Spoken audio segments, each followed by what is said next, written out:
Kriegerischer Wolf Project, l'aube des loups guerriers. Est-ce que tout ce que j'ai vu et vécu n'est qu'un mauvais rêve, comme a tenté de me le faire persuader le docteur Colner?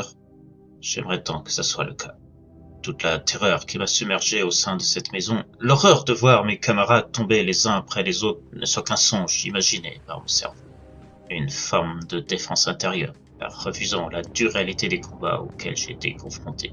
Et inventant un ennemi fantastique pour oublier que tous ceux de mon groupe sont tombés sous les balles des Français. Le docteur dit que j'ai subi un tel traumatisme en assistant à leur mort, impuissant, incapable de les sauver et de les soustraire à leur sort, que mon esprit a créé de toutes pièces cette fantasmagorie. Pour lui, j'ai subi les contre-coups de la culpabilité de n'avoir pu empêcher leur mort et obligé de fuir pour sauver ma propre peau.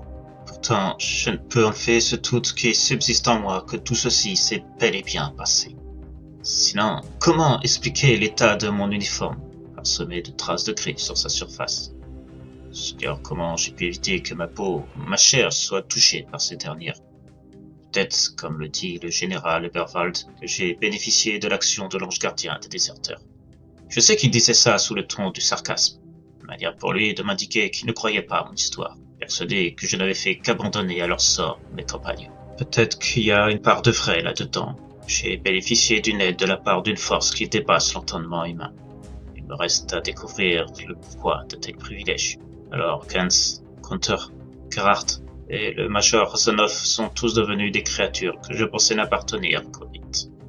Je me rappelais certaines histoires délirantes entendues parfois dans les chambrées, traitant de recherches scientifiques élaborées par nos savants les plus aguerris, et empreintes de l'idéologie ésotérique de notre fourreur. J'ai toujours cru que ces fables n'existaient que dans un but dissuasif pour les jeunes recrues issus des jeunesses hitlériennes, afin de les inciter à ne pas trahir ou déserter, sous peine de finir comme cobayes pour ces expériences farfelues.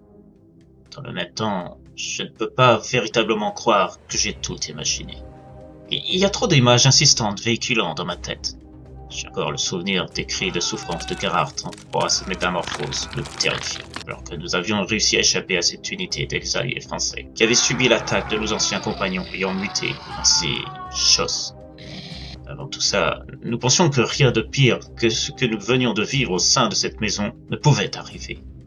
Nous étions sous le joug des armes des soldats français, quand ce qui était devenu le Major, Hans et Gunther se sont abattus avec force sur les ennemis, venant de surgir devant nous. L'horreur qui suivit est presque indescriptible.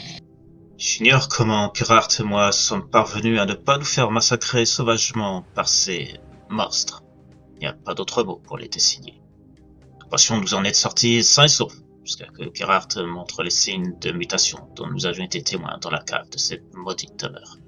Il m'a supplié, car il ne voulait pas devenir comme eux. Il voulait mourir pendant qu'il reste encore en lui une part d'humanité. Ses yeux empués de larmes se sont mêlés aux miens. J'ai dû fermer les yeux, ne supportant pas de devoir observer la vie de mon ami s'enfuir de son corps. J'ai entendu ce dernier s'écrouler sur la terre du bois où nous avions fui.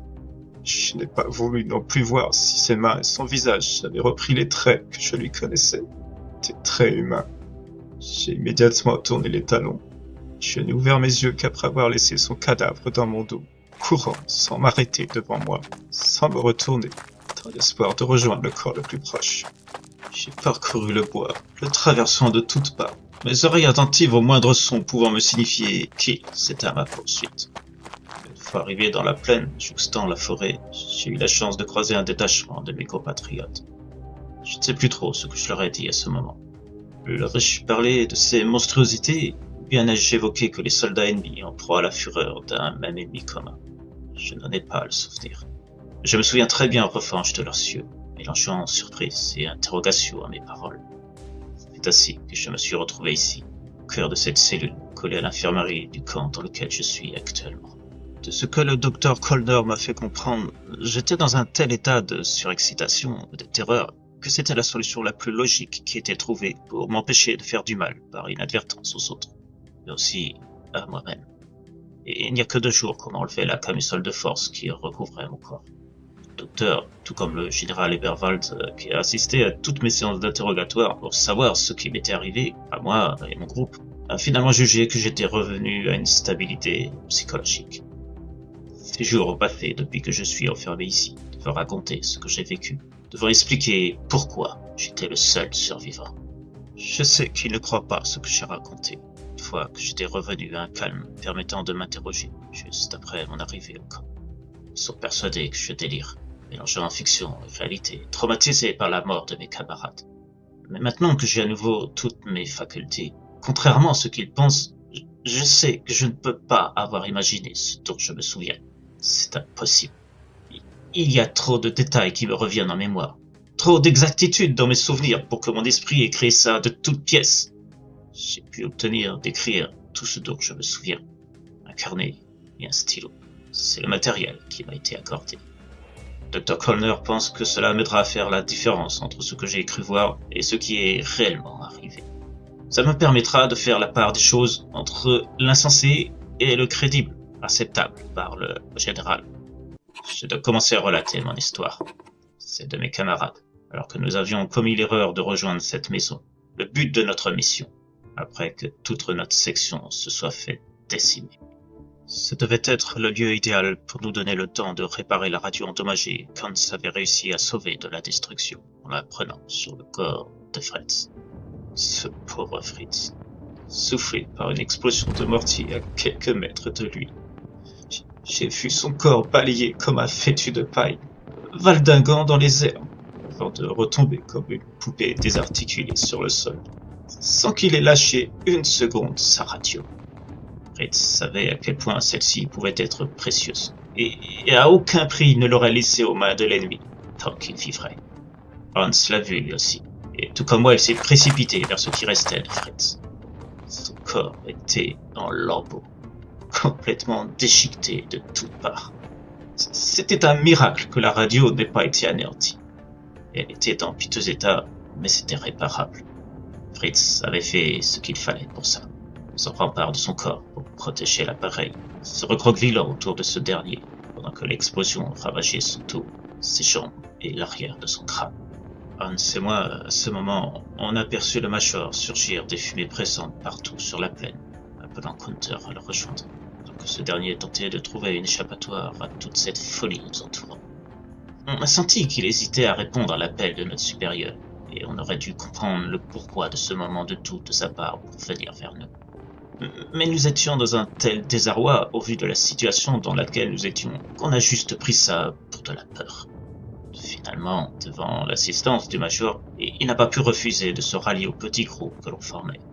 On a retrouvé Gerhardt plus tard, caché au sein de ce qui restait d'une ferme proche ayant subi les déflagrations d'opium. Les corps des fermiers étaient étalés au milieu de la cour, baignant dans des mares de sang, leurs poyaux ressortis.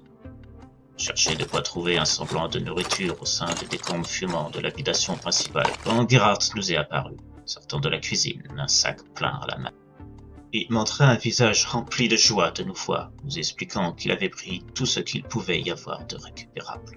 Hans, Andreas, Gunther, vous êtes vivants? Sturmbannführer, vous aussi. Ich freue mich nicht zu sehen. Behalten Sie Ihren Begeisterung. Gerhardt, il n'y a vraiment rien d'autre là-dedans? Nein, rien du tout. Le reste dans la maison a été détruit. C'est tout ce que j'ai pu récupérer. Tut mir leid. Ne vous en voulez pas, Gerhardt. Ne restons pas ici. On doit s'éloigner le plus vite possible, ou on rejoindra nos camarades tués au combat. Sturmbannführer, où allons-nous? La radio a besoin d'être réparée si on veut espérer communiquer, et je doute trouver ce qu'il faut ici, vu l'état des lieux. On trouvera ce qu'il faut une fois atteint notre objectif. Avant tout, on doit sauver notre peau. Verstanden? Bien que peu rassuré sur les possibilités de survie, on faisait confiance au Major. Maintes fois, il nous avait menés à sortir de situations impossibles de justesse, dont un grand nombre dû à des maladresses de la part de Gunther, causant la colère de nombre de soldats de notre unité. Certains avaient déjà eu du mal à accepter d'être dirigés par une femme du fait de leur fierté de mâle. Mais elle avait été formée par le Reichsführer Heinrich Himmler lui-même, grand ami de son père. Alors, ils gardaient leur ressenti en eux, lui montrant le respect dû à tout officier. En revanche, le fait qu'elle protégeait systématiquement les bévues de son chouchou, comme nombre de soldats l'appelaient, à savoir le fameux Gunther, celui-là même ayant hésité à répondre à l'appel pour nous rejoindre lors de la débâcle de notre troupe face aux alliés français, ça passait beaucoup plus mal. Hans et Gerhardt faisaient partie des soldats acceptant mal cette protection inconvenante à leurs yeux, au même titre qu'il montrait une certaine réticence d'avoir une femme leur donnant des ordres, plutôt qu'un homme. Hans avait montré cette opposition à l'autorité du Major dès son arrivée dans l'unité. Il y avait de ça quelques mois. Il faut savoir qu'il se sentait déjà victime d'une injustice.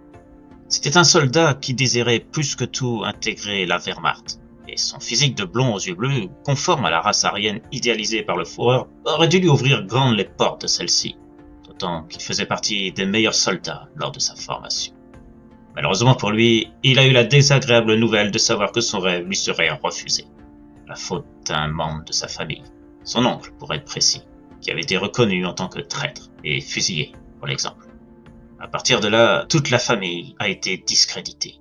Et tous ceux prétendant à des postes de valeur voyaient systématiquement leurs demandes évincées. Soit ils étaient purement et simplement mutés à des postes mineurs, soit relégués à des tâches administratives. Ceci afin qu'ils n'aient pas droit à des honneurs non voulus et que le nom de la famille du traître n'entache pas le prestige de l'armée allemande. C'est ainsi qu'Hans s'est retrouvé au sein de notre unité. Quand il a appris qu'en plus il devrait obéir à une supérieure femme, c'en était trop pour lui, faisant preuve de son animosité envers le Major à plusieurs reprises, n'acceptant pas de recevoir des ordres d'une femelle, selon ses propres termes. Malgré les sanctions reçues à ce titre pour comportement irrespectueux envers un supérieur ou refus d'obéir à un ordre direct, ses capacités en tant que soldat lui ont évité des punitions plus lourdes, faisant obtenir dans le même temps une certaine notoriété auprès de l'ensemble de ses camarades, dont Gerhardt, devenu très vite son disciple le plus fidèle. Hans appréciait Gerhardt à plusieurs titres. Sa fidélité, bien sûr, mais aussi le fait que c'était un albinos, le seul de l'unité, ce qui en faisait aux yeux de Hans une curiosité. Hans voyait en celui qui devint très vite son meilleur ami une espèce à part, propre à mériter un prestige au moins aussi important que la race aryenne auquel il revendiquait légitimement son appartenance. Bien que Gerhardt, au contraire de son mentor, n'avait pas la force de caractère suffisante pour discuter les ordres du Major, et il n'hésitait pas à soutenir Hans lorsque ce dernier discutait de manière virulente avec elle. Hans espérait faire flancher sa supérieure, qu'elle demande à être mutée ailleurs. C'était sous-estimer la force mentale de la cible privilégiée de ses attaques récurrentes, qui avait toujours tenu tête à l'opposant habituel de ses ordres. Je dirais même que c'était devenu comme une sorte de jeu entre eux, un rituel régulier. Plus Hans usait de tentatives pour la déstabiliser, plus le Major renforçait son prestige en tant qu'officier auprès des soldats. Même s'ils acceptaient mal la protection dont elle faisait preuve envers Gunther, elle respectait l'officier qu'elle était, obéissant à ses ordres, parfois à contre-cœur, car elle était avant tout leur supérieur. Ce qui ne les empêchait pas d'opérer à des punitions quotidiennes envers le chouchou du Major discrètement. Souvent au sein des dortoirs, sous les encouragements d'Hans qui cherchait à faire sortir de ses gonds sa cible, en se servant de Gunther comme souffre-douleur. Mais celui-ci subissait leurs sévices sans rien dire à sa maman d'adoption, un colibé que les soldats utilisaient pour décrire la relation entre le Major Rosenhoff et Gunther quand il se retrouvait seul avec le petit chouchou, sans doute à cause de son naturel réservé. Gunther craignait aussi les conséquences que pourrait engendrer une plainte de sa part sur les actes envers lui et de ses camarades, et pouvant briser l'entente entre sa protectrice et les soldats sous ses ordres. Ça formait une certaine instabilité dans notre unité, avant qu'on se retrouve à 5 au beau milieu de la cour de cette ferme où nous avions échoué. Et il n'était pas impossible de penser que nombre de soldats aient fini par développer certaines réticences à donner suite aux ordres qu'ils recevaient de la part de leur major, voire n'en faisaient qu'à leur tête, sous l'impulsion d'Hans.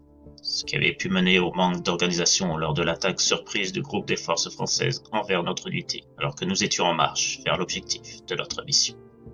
Si on rajoute à ça que c'était la première sortie d'envergure de notre major, alors que nous étions relégués auparavant à des missions de reconnaissance ou de soutien secondaire à des actions déjà en place, accentuant le sentiment de mépris au sein de soldats fiers, autant vous dire que la réputation du major risquait de subir des désagréments importants si elle ne parvenait pas à sauver le peu qu'il restait de notre unité. Tout ceci n'avait fait que renforcer le caractère impassible de notre dirigeante envers nous. Elle ne le disait pas ouvertement, mais on sentait qu'elle tenait une grande part des soldats comme responsables des pertes subies. Car leur misogynie envers elle et la difficulté pour eux de lui obéir avaient dû contribuer à leur défaite monumentale. Le fait de garder ça en elle devait peser sur chaque moment ayant suivi notre fuite du champ de bataille. Ignorons pas que Hans et Gerhardt faisaient partie de ces détracteurs. Je devinais qu'elle ressentait une grande honte d'avoir failli à sa première grande mission principale lui ayant été confiée. Elle savait aussi que sa relation ouvertement mère-fils qu'elle entretenait avec Gunther n'allait pas dans le bon sens de son autorité. Je n'ai appris que plus tard le pourquoi de cette protection exacerbée entre elle et lui.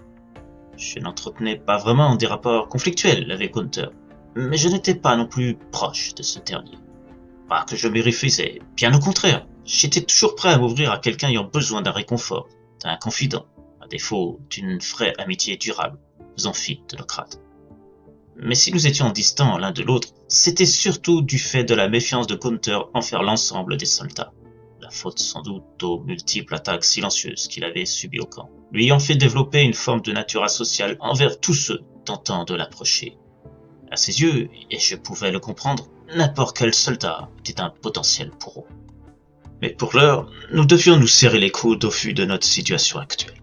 Le plus important était de trouver un refuge où nous cacher des éventuels groupes de reconnaissance alliés français dans les environs, afin de réparer notre radio. Et à ce titre, la maison qui était le but premier de notre mission, avant d'être attaquée, représentait cet abri futur. L'objectif étant de communiquer avec nos supérieurs, afin de demander de l'aide, après leur avoir détaillé notre déconvenue. Le Major était conscient de ce que cet aveu de défaite pouvait avoir comme conséquence sur son avenir en tant qu'officier. Mais elle assumait sa faute de n'avoir pas su mettre à bas les réticences de ses hommes, de se conformer à son rang et son statut. Sa dureté envers nous les prochains jours était le résultat de ce ressentiment. Et il y avait autre chose qui entrait en compte dans l'animosité des soldats envers elle. Personne n'ignorait qu'elle n'était pas destinée au départ à être officier au sein de l'armée nazie. La famille Rosanov était particulière au sein des SS.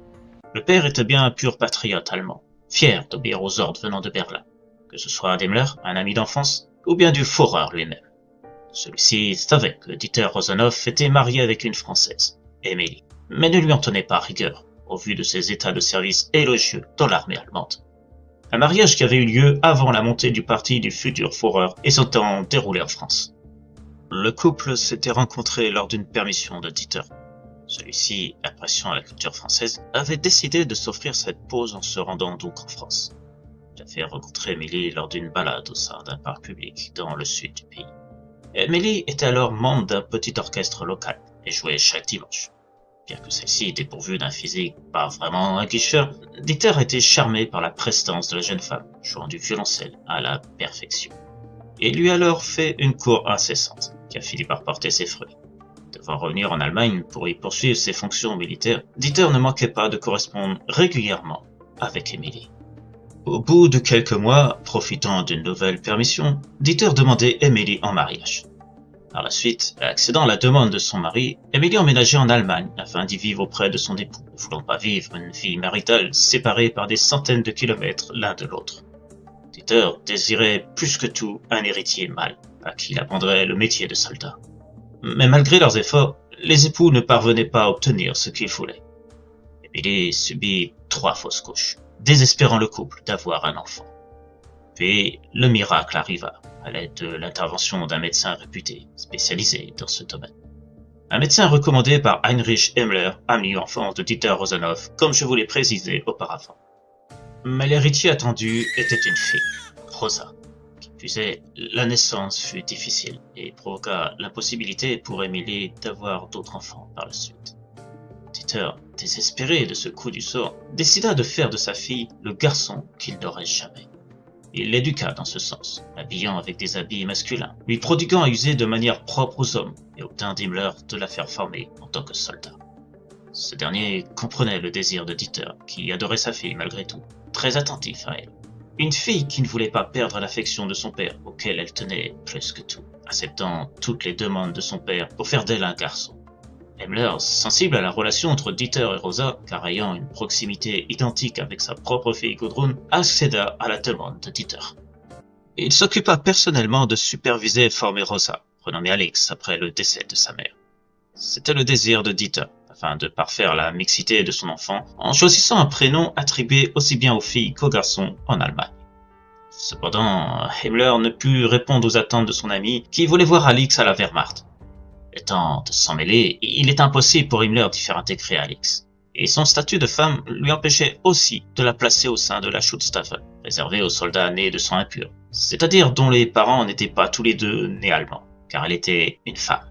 C'était d'ailleurs l'autre raison pour laquelle Alix ne pouvait intégrer la Wehrmacht. Himmler avait beau être influent, et la fille de son ami arborait une tenue et une apparence très masculine. S'il mentait sur son sexe et que le Führer en venait à apprendre qu'une femme était soldat dans une des deux principales organisations militaires de l'armée SS, cela aurait de graves conséquences pour lui, risque qu'il ne voulait pas prendre. C'est alors qu'il proposa une alternative à Dieter. Sa fille serait formée pour intégrer l'ANNRB, un institut dédié aux recherches pour prouver les fondements de l'idéologie nazie, par le biais de l'archéologie, l'anthropologie, l'astronomie, l'occultisme, la biologie, la génétique, la linguistique et la médecine.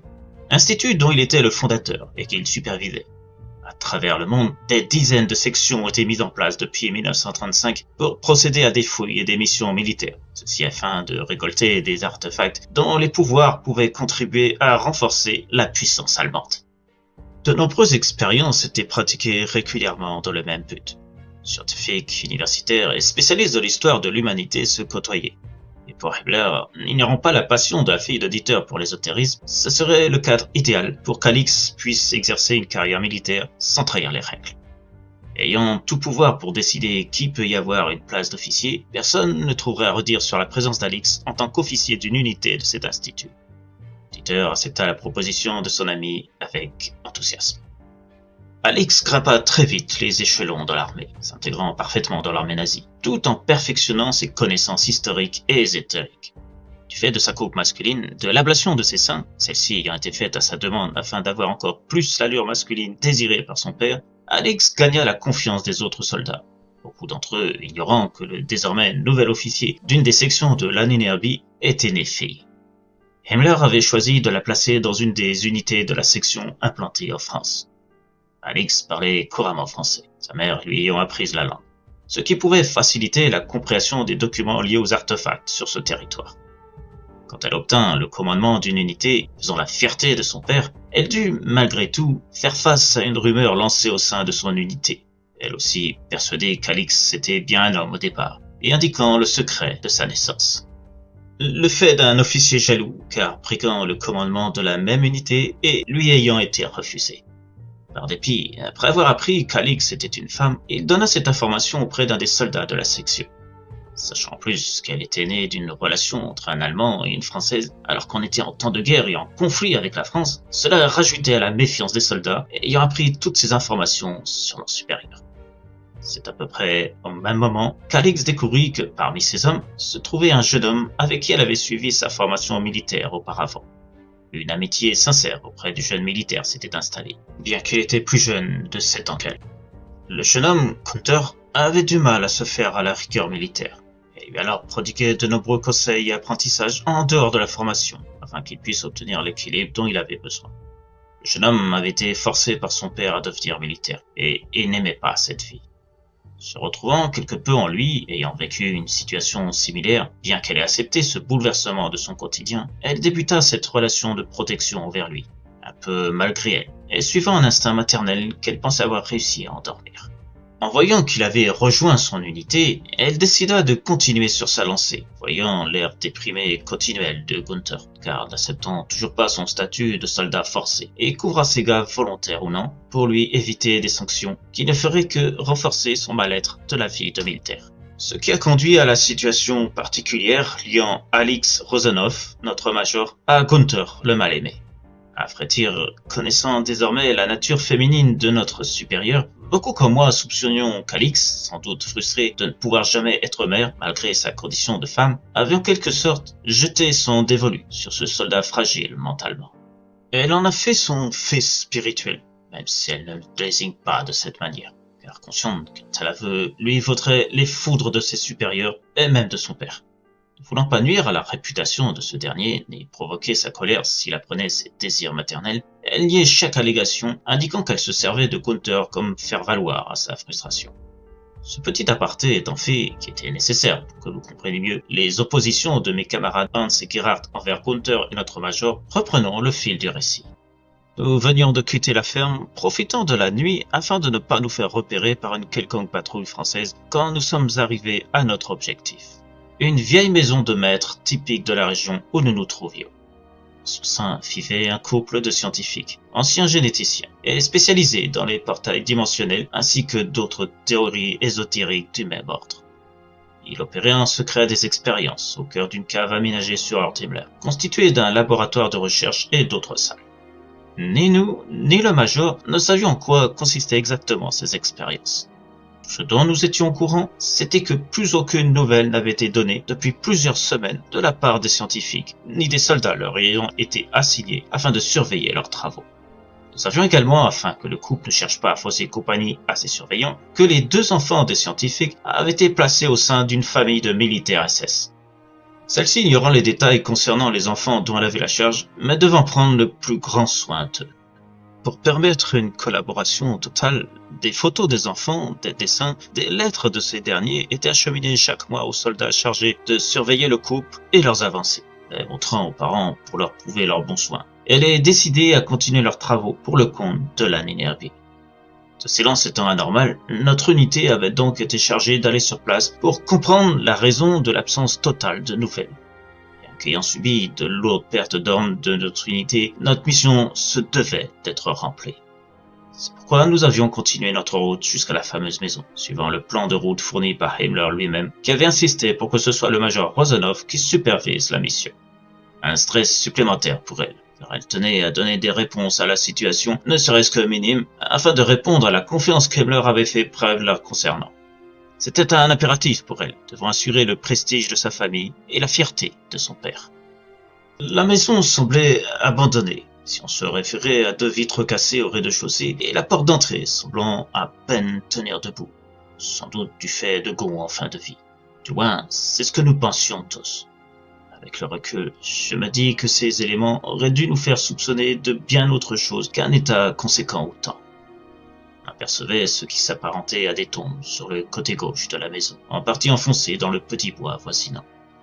Des tombes sans nom, formées de monticules de terre et de simples croix de bois faites de morceaux de planches ou de cagettes, envahies par les mousses sur l'ensemble de sa surface. Bizarre ces tombes, pas très respectueux de leur mort les proprios. Das ist klar. Je sais pas vous, mais là où ma famille vit, des tombes comme ça, c'est soit qu'elles abritent des enfants illégitimes morts à la naissance, soit d'autres monstruosités. Comme Counter, quoi. Hans et Gerhardt se mirent à rire, provoquant le silence du soldat désigné. Pour ma part, je préférais ne rien dire, sachant ce que la blague de mes camarades allait entraîner. Vous vous croyez drôles tous les deux? Ihr Idioten seid. Allez plutôt en éclaireur voir si la porte tient debout, sans qu'on se la prenne sur la tête. Schnell, den Kampf! Sverd, on peut rigoler, non? Votre bébé, il peut s'en remettre, non? Vous avez quelque chose de plus direct à me dire, Hans?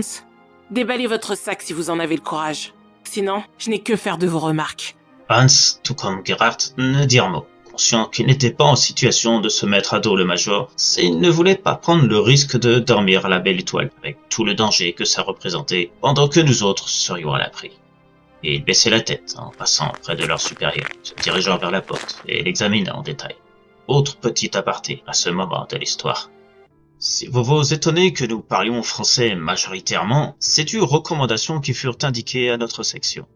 Pour être à même de comprendre les paroles des habitants des villes et villages où nous pouvions être amenés à nous rendre dans le cadre des missions, et il fut imposé d'apprendre des bases de français au sein de notre camp. Le major le parlant parfaitement par sa mère, d'origine française, comme précédemment indiqué, elle s'est chargée personnellement d'inculquer les rudiments de la langue à notre unité en imposant de s'y familiariser et de le parler le plus possible en mission. Le but étant de comprendre parfaitement tout ce qui pouvait être dit, non seulement des villageois, commerçants et autres personnes que nous pouvions croiser et qui pouvaient nous apporter des renseignements, mais aussi les ordres donnés par d'éventuelles troupes ennemies croisées afin d'anticiper leurs actions. Alix a été rigoureuse sur ce fait, une manière pour elle, en quelque sorte, de se venger de certains comportements misogynes des hommes sous ses ordres. À force, nous avons pris le pli de parler français à tout moment, et surtout lors des missions. Mais le naturel revenant souvent au galop, selon l'expression, il nous arrive parfois d'intégrer des morceaux de notre langue maternelle dans nos échanges. Et particulièrement dans des moments de colère, comme le fait parfois le major, comme vous avez pu vous en rendre compte. Néanmoins, elle a fait une exception pour Gunther, celui-ci refusant de parler une autre langue que son allemand natal. D'ailleurs pu le faire revenir sur sa décision et ne voulant pas le brusquer sur ce sujet, cela s'est rajouté à l'incompréhension des soldats et a servi de nouveau prétexte pour martyriser Gunther à l'insu de sa maman. Du coup, il est le seul à ne pas parler un mot de français. Cela étant dit, et pour reprendre là où je m'étais arrêté avant cet aparté, Hans et Gerhard indiquèrent que la porte était sûre. Un peu abîmée, mais aucun risque qu'elle s'écroule. D'ailleurs, ce qu'ils voyaient, l'ensemble de la maison semblait en plutôt bon état, et à part les 2 vitres cassées et la poignée de la porte avec sa serrure qui semblait avoir été enfoncée de l'intérieur. Comme si quelqu'un avait voulu sortir pour fuir quelque chose dans un état de panique ou quelque chose de similaire. Encore un élément que nous aurions dû prendre en compte avant de nous engager au sein de cette demeure et toute l'horreur qu'elle contenait. Cela nous aurait évité de nous retrouver en plein cœur de ce cauchemar qui allait tous nous consumer l'un après l'autre et détruire les liens déjà fragiles composant notre groupe. Mais nous étions tellement en mode défense, craignant d'avoir été suivis par un détachement des soldats français nous ayant attaqués, que nous avons ignoré ces détails. Nous n'avions en tout et pour tout que 3 fusils, auxquels se rajoutait le Luger du Major, et pas assez de balles pour pouvoir contenir une attaque ennemie si nous nous y trouvions confrontés. Cette maison pouvait nous offrir un abri sûr, si tant est que nous nous montrions discrets. Nous espérions que l'intérieur renfermerait un espace suffisamment protégé et disposant de rideaux suffisamment épais, pouvant cacher la lumière vue de l'extérieur afin de dissimuler notre présence en son sein. En parcourant l'intérieur, nous avons tout de suite été pris d'un malaise constant. L'odeur régnante sentait le moisi de manière très prononcée, et il y avait autre chose que nous ne parvenions pas à définir. Pourtant, notre expérience sur les champs de bataille aurait dû nous rappeler le côté habituel de cette senteur à laquelle nous avions été confrontés tellement souvent. C'est sans doute à cause du mélange d'odeurs, où se mêlait humidité, pourriture d'aliments tels qu'on en a trouvé dans la cuisine de la demeure, et d'autres effluves, pas tous reconnaissables, qui ont fait que nous n'avons pas identifié dans l'immédiat cette odeur familière. Une erreur qui aurait pu nous faire rebrousser chemin si nous avions pu reconnaître l'âcreté singulière qui emplissait l'air. Elle n'était pas de la même ampleur suivant les pièces que nous visitions, afin de vérifier que personne y vivait de manière cachée et n'appartenant pas aux personnes que nous étions censés y trouver, à savoir le couple de scientifiques et les 4 soldats qui avaient été assignés à leur surveillance. Mais cette odeur familière était bien là, insidieuse, sournoise, se rappelant à nous dès lors que nous pensions qu'elle avait disparu, et encore plus insistante dès lors que nous avons découvert la porte de la cave, le futur territoire de la terreur qui ferait de nous ses proies. Voyant le major s'avancer, je prenais les devants. Si je puis me permettre, Sturmbannführer, ne prenez pas de risques inutiles. C'est mon rôle et celui des soldats de jouer les éclaireurs. On ne sait pas ce qu'il y a derrière cette porte. Votre sollicitude me touche, Thorman, mais je ne suis pas la fillette que vous avez connue. Je suis votre supérieur. Je passerai en premier. C'est à moi de protéger mes hommes, pas le contraire. Je me sentais quelque peu honteux, conscient que j'avais sans doute vexé Alix, enfin, le major. Son allusion à notre passé commun me fit revenir, l'espace d'un instant, à ce jour où j'ai rencontré celle qui serait amenée à devenir un officier hors norme, bien au-delà, parfois, de plusieurs de ses homologues masculins. Ce besoin de chercher la protection de ces hommes, on pourrait penser que c'est quelque chose d'habituel chez les officiers SS. Mais, de par mon expérience, j'ai pu constater que ce n'était pas si répandu qu'on pourrait le penser. Je ne me permettrai pas cependant de dire que c'était une généralité sur l'ensemble de l'armée. Loin de là. Malgré tout, j'ai vu nombre de gradés ne pas hésiter à utiliser leurs hommes pour les couvrir, ne les voyant que comme des marionnettes tout juste bonnes à être jetées au feu des balles de l'ennemi, car insignifiants à leurs yeux. Seuls comptaient leur propre besoin de revenir vivants, estimant avoir bien plus d'importance en tant qu'officiers que les soldats se sacrifiant corps et âme sans même penser à la mort. Pour le plus grand nombre, c'était même un honneur de périr pour la cause nazie. Alix n'a jamais été comme ça. Je me permets à ce stade du récit de la dénommer par son prénom. Et il était nécessaire de montrer le respect dû à son rang jusque-là pour expliquer le parcours de cette femme exceptionnelle. Je l'ai vu grandir, prendre de l'assurance, faire disparaître peu à peu ses formes féminines afin de montrer sa détermination à suivre le désir de son père, celui qu'elle admirait devant tous les autres, que ce soit par ses faits d'armes passées qu'il lui racontait à sa demande ou bien par son attention de père aimant. Elle n'aurait jamais fait quoi que ce soit qui puisse contrarier l'homme qui était son père. J'en étais témoin. Mes parents étaient souvent invités par ceux d'Alix qui se prénommaient encore Rosa à l'époque.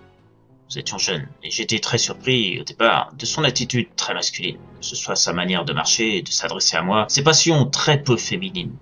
C'était quelque chose qui m'a fortement perturbé, bien que je ne le faisais pas paraître. Je ne voulais pas me montrer irrespectueux envers la fille des amis de mes parents. Mon père s'aperçut de mes interrogations et m'expliqua en retrait pourquoi Rosa agissait tel un garçon. Je comprenais alors mieux le lien entre son père et elle, cette admiration qu'elle montrait régulièrement en me parlant souvent de lui lorsque nous étions ensemble de notre côté, sans les adultes à leur discussion. C'est ainsi que j'ai découvert sa passion pour l'ésotérisme déjà très fort à l'époque. Elle pouvait me parler des sœurs de l'Atlantide, du Graal, de l'Arche d'Alliance et d'autres trésors mythiques. Je voyais dans son regard tout l'engouement dont elle faisait part sur ça, ainsi que son désir de devenir soldat pour faire honneur à son père. Je ne sais pas si c'est ce dévouement qui m'a fait développer des sentiments envers elle. Je pense que ça en fait partie, en tout cas.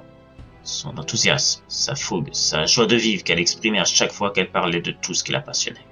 C'est cet ensemble qui a fait involontairement naître de ma part une attirance envers elle. Je ne pouvais rien lui dire. Je savais qu'elle était un garçon dans sa tête, qu'elle aspirait à devenir l'égale de n'importe quel soldat SS et voulait monter au plus haut. Plus elle grandissait, plus nos échanges verbaux devenaient solennels. Malgré cela, mes sentiments pour elle augmentaient, et la douleur de ne pouvoir les dévoiler aussi. Quand on me demandait parfois la raison qui m'avait poussé à être soldat, alors que ma famille n'était composée que d'industriels, bien loin des préoccupations militaires, je mentais sur mes motivations. Je disais que j'admirais l'armée, son prestige, et que je voulais offrir ma vie à l'idéologie nazie. Mais la raison était tout autre, comme vous l'avez sans doute compris. Mon désir était d'être aux côtés d'Alix, à toutes les étapes de sa carrière. Je ne pouvais me résoudre à me retrouver loin d'elle. Alors, j'ai usé des relations de mes parents, de leur lien avec la famille de celle que j'aimais en secret, pour obtenir d'être formé dans les mêmes centres qu'elle. J'ai passé des heures chaque nuit à étudier les mythes adorés par Alix, afin de m'assurer de suivre le même chemin qu'elle. Et cela a porté ses fruits. J'étais présent près d'elle tout le long de son ascension. Je sais qu'elle ne m'avait toujours considéré que comme un ami, en plus d'un officier dévoué au parti au même titre qu'elle. C'est quelque chose qu'elle appréciait hautement, et je devenais son confident privilégié sur ses petits tracas d'ordre militaire. Quand elle avait une décision à prendre, elle me demandait toujours mon avis, même si elle avait déjà décidé d'avance ce qu'elle ferait. Elle avait ce besoin d'avoir mon approbation sur sa décision. J'étais un peu comme le frère qu'elle n'avait jamais eu et qu'elle n'aurait jamais. J'aurais aimé qu'elle ait un lien plus intime me concernant, mais sa position, son désir d'être reconnu en tant que soldat et homme était bien trop fort pour que je puisse faire quoi que ce soit. Jamais je ne me serais pardonné le moindre écart qui puisse briser notre relation fraternelle pour un amour que je savais impossible. En tout cas, tant que nous serions soldats et que la guerre durerait. Je gardais l'espoir en moi qu'après la guerre, je pourrais dire ce que je ressentais à Alix, que celle-ci parviendrait à accepter la part de féminité qu'elle a enfouie au plus profond d'elle. C'était illusoire, je suis conscient, mais je me raccrochais à cette idée. En attendant, je m'étais fait comme mission de la protéger par tous les moyens, la défendant devant ses détracteurs, officiers comme simples soldats. Et Hans m'a donné du fil à retordre à ce titre, je peux vous l'assurer. Il m'est impossible de m'opposer à ses décisions, quelles qu'elles puissent être. Aussi, lorsqu'elle m'a implicitement demandé de rester à ma place, en usant de nostalgie pour m'indiquer discrètement qu'elle n'était pas comme d'autres officiers, je n'ai rien dit, et je lui ai laissé le passage et ouvert la porte. À dire vrai, celle-ci était déjà entr'ouverte, et à peine poussée, une fois qu'Alix fut allumé, nous comprîmes alors l'origine de l'odeur que nous ne parvenions pas à définir auparavant. Du sang. Il y avait de nombreuses taches brunâtres, parfaitement reconnaissables sur toutes les marches descendant vers notre but, ce qui jeta un froid soudain dans l'ambiance de notre groupe. Même Gunther, qui n'avait pas sorti un mot jusque-là, n'a pu se retenir d'indiquer son inquiétude. « Verdammt, was ist hier passiert ?» Tiens, le chouchou a retrouvé sa langue. Gardez vos réflexions pour vous, Hans. Alles klar? Il se tut, non sans me montrer un regard de défi, avant de s'engager lui aussi dans l'escalier, suivi de son éternel disciple Gerhard, puis de Gunther et moi-même. Le nombre de marches semblait interminable, et les taches de sang de plus en plus nombreuses au fur et à mesure qu'on avançait. Scheisse, on va jusqu'où comme ça? En enfer? L'enfer, c'est ce qui vous attend si vous ne parvenez pas à vous taire. Gerhard, Verstanden? Un lourd silence s'établit alors, avant que nous posions enfin les pieds sur le sol de la cave constituant notre objectif. Nous étions habitués à nous rendre dans des endroits particuliers qui auraient pu faire fuir n'importe quel civil, Mais jamais nous n'avions vu ce qui se trouvait sous nos yeux. Le sol était rouge par endroits, tellement le sang y s'y était imprégné. Nous apercevions çà et là des morceaux noirâtres et putrides dont nous nous doutions de l'origine. Les murs étaient parsemés de runes, de pentagrammes et d'autres signes kabbalistiques. C'était presque comme des formules de livres qui avaient été inscrits pour les mémoriser, car n'existant pas dans des livres connus. Une grande table trônait contre le mur en face de nous. Se trouvait un carnet rempli d'une écriture incompréhensible. Même Alix, pourtant habitué à lire plusieurs types d'écrits anciens, ne parvenait pas à comprendre le sens des mots. Et il y avait d'autres meubles, renfermant toutes sortes d'artefacts, d'ustensiles étranges et de matériel de chimie. Heilige Scheiße! Il faisait quoi ici? Des sacrifices humains? Peut-être pas n'importe quoi, Hans. Nous ne sommes plus au Moyen-Âge. C'était des scientifiques qui officiaient ici. Des scientifiques? Avec tous ces trucs sur les murs, sans parler du sang sur le sol. On se croirait dans un club pour satanistes, oui. Je confirme, Sturmannführer. Ça ne ressemble pas vraiment à un lieu de recherche. Je sais ce que c'est qu'un lieu de travail de ce type, et ce qu'il y a ici n'a rien à voir. Auriez-vous peur, Gerhardt?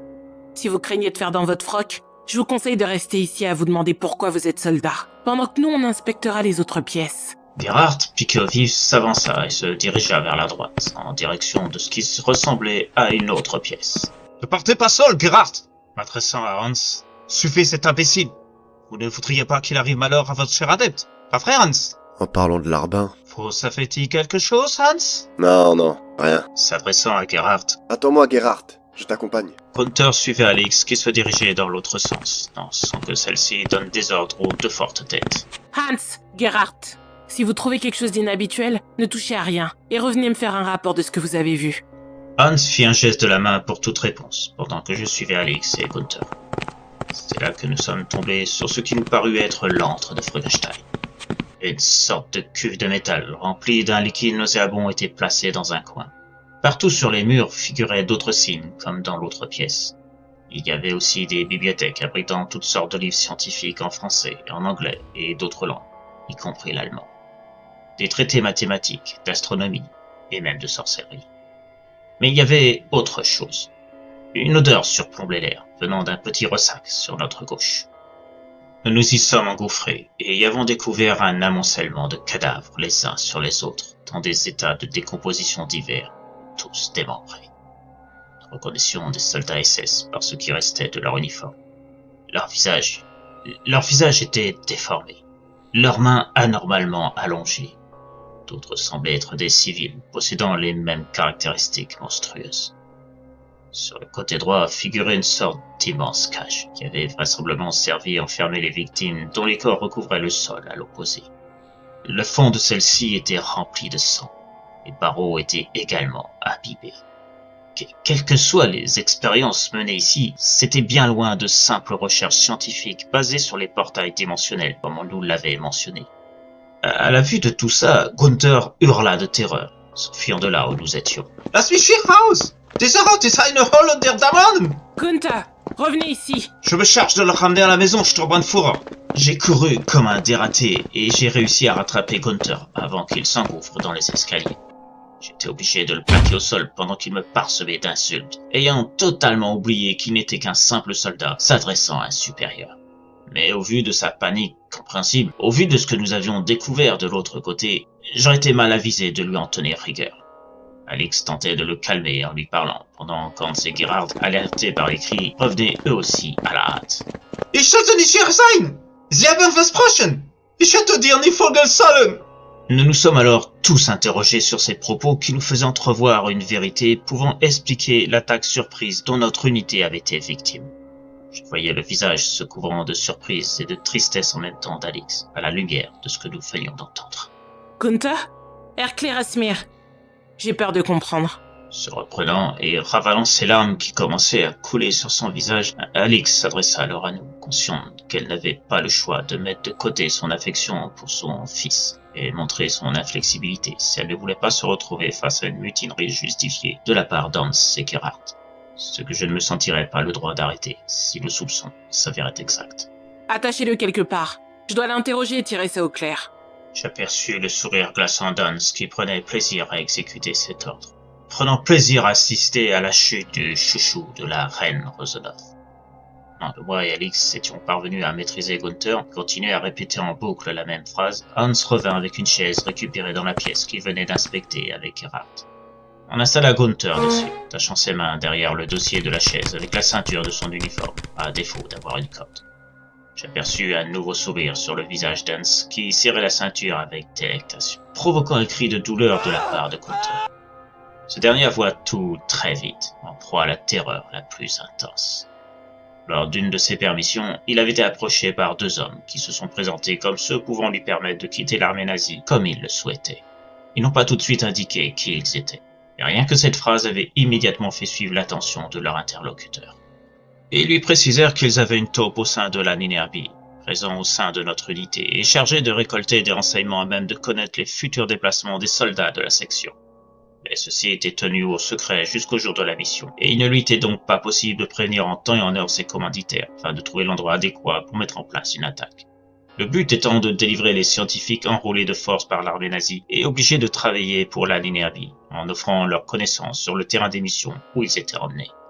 Cependant, la taupe savait le lien particulier entre le Major et Gunther, et surtout du désir de ce dernier de quitter la vie militaire et fuir les brimades quotidiennes de ses camarades.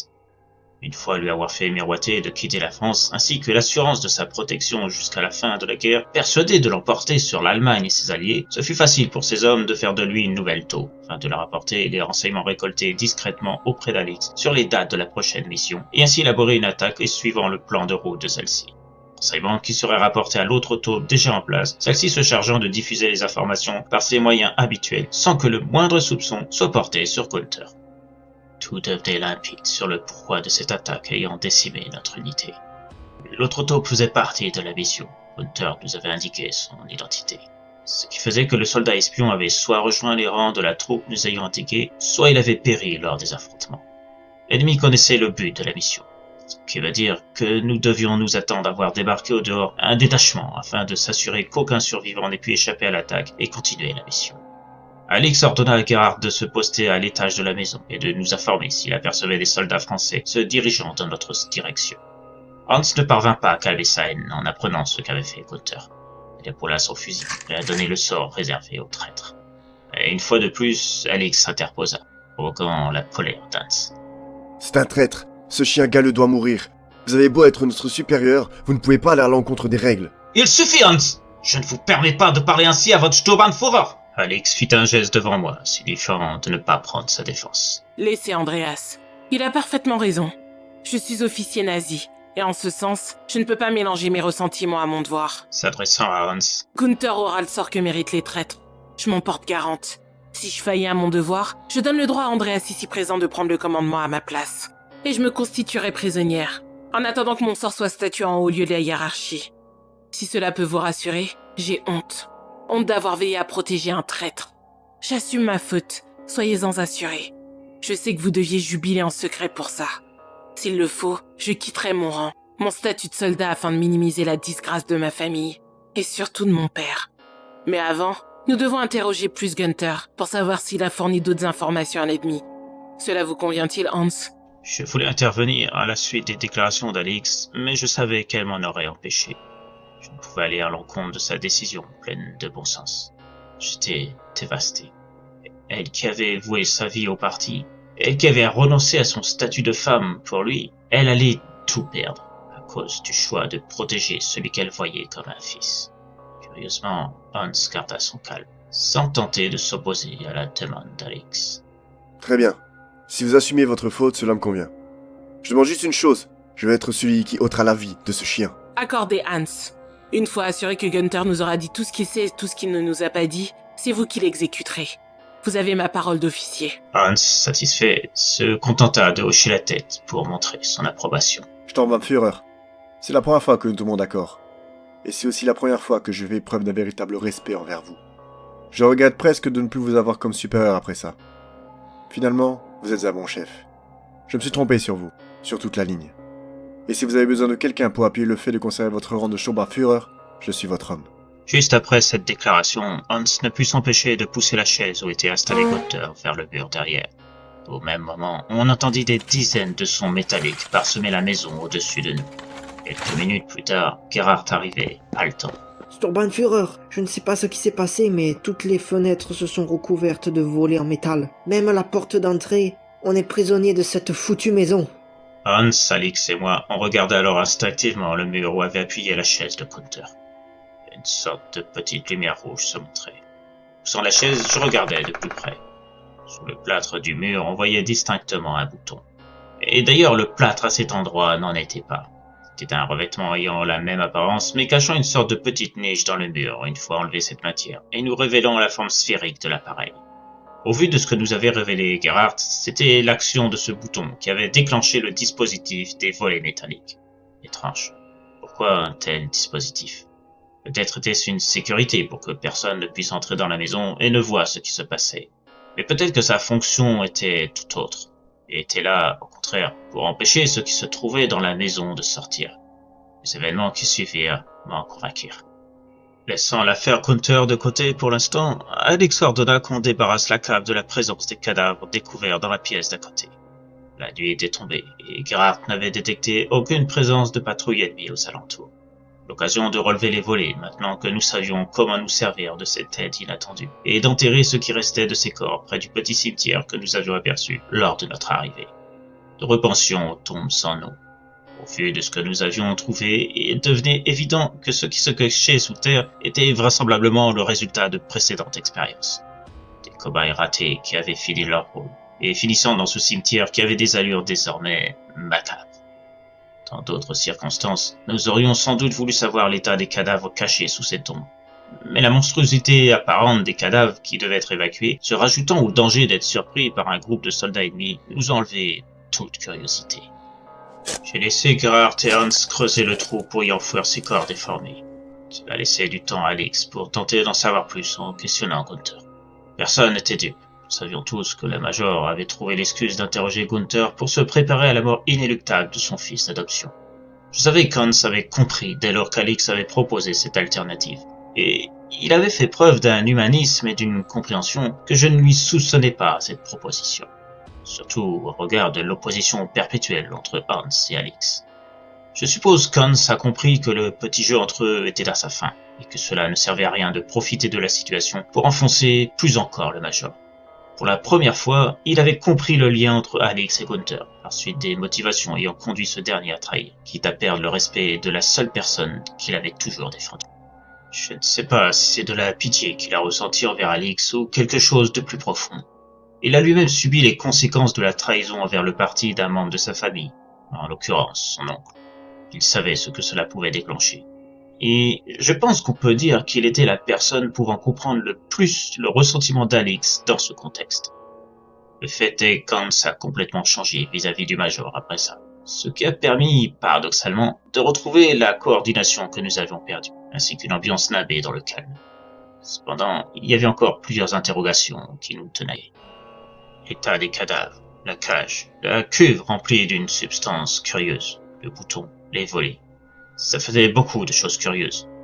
Un des cadavres retrouvés dans la maison avait une blouse blanche et était visiblement un homme, ce qui supposait que c'était le mari du couple scientifique.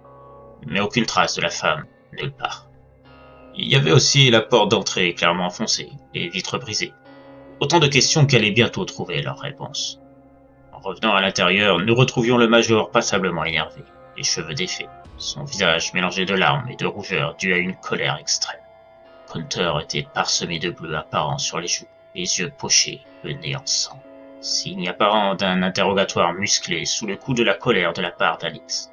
Voyant notre air dubitatif, elle s'adressa à nous. Il n'y a rien à en tirer. Cette petite merde refuse d'en dire plus. Et même pas un verre de schnapps dans le coin pour me calmer. Hans, si vous voulez en finir avec cette larve, c'est le moment. Je vous en donne l'autorisation. Le Hans que je connaissais auparavant n'aurait pas hésité une seconde à suivre cet ordre et aurait abattu Gunther sans retenue. Mais le nouveau Hans, lui, montrait plus de diplomatie. Sans vouloir être impoli, Sturmbannführer, je pense qu'il y a plus urgent. Comme découvrir ce qui s'est tramé ici. On est loin d'avoir découvert tous les secrets de cette foutue baraque. Et je vous avouerai que plus on trouvera la raison du massacre qu'il y a eu ici, sans compter l'absence de la femme du couple, ou en tout cas son cadavre, plus on pourra se tirer. En plus de cela, on n'a pas eu le temps de s'atteler à la radio pour tenter de la réparer. Je suis d'accord avec Hans, Sturmbannfürer. Je suis un des premiers à désirer tuer cette ordure de Gunther. mais on vient d'enterrer une dizaine de cadavres bizarres, et je ne me sens pas la force d'en enterrer une autre. J'ai repéré plusieurs matériaux dans la maison susceptibles de pouvoir me permettre de réparer la radio, et donc de demander de l'aide d'une fois fait. Ça vous laisse le temps d'inspecter le reste de la maison. D'autant que Hans et moi, on a trouvé un plan de mur étrange de l'autre côté. Un mur étrange? C'est-à-dire? Expliquez-vous. On voit des marques dessus comme le contour d'une porte. Mais on n'a pas eu le temps de chercher ce qui pouvait actionner son ouverture. Au même moment, on a entendu les cris de Krunter. Vous avez raison. J'ai perdu assez de temps ici avec ce traître. J'ai besoin de me détendre. Emmenez-moi à cette porte qu'on cherche comment l'ouvrir et savoir ce qui se cache derrière. Peut-être qu'on y trouvera des réponses. S'adressant à Gerhardt. Gerhardt, libérez cette table et installez-vous dessus pour réparer la radio. Je compte sur vous. Nous autres allons voir ce qui se trame dans l'autre pièce. Zu Ihren Diensten, Sturmbannführer. Je m'y mets tout de suite. Laissant Gerhardt sur place, Gunther, vu son état du fait de l'interrogatoire d'Alix, et ne représentant aucun risque de tentative de s'échapper, on s'est donc rendus tous les trois dans la pièce désignée par Hans et Gerhardt. Une pièce composée d'une bibliothèque couvrant tous les murs, remplie de parchemins, de livres anciens et de petits meubles vitrifiés renfermant des ossements, des crânes et d'autres reliques issus de corps aux attributs plus que curieux. Ça ne ressemblait pas à des os humains. Les crânes étaient allongés au niveau de la mâchoire, et il y avait des doigts faisant 2 fois la taille de celui d'un homme. En fait, cela faisait beaucoup penser à ce que nous avions vu dans la pièce de la cage. Un livre posé sur un lutrin de bois ayant le même genre de signe gravé sur son contour attira l'œil d'Alix. Il se dirigea vers lui et l'ouvrit avant d'en consulter les pages.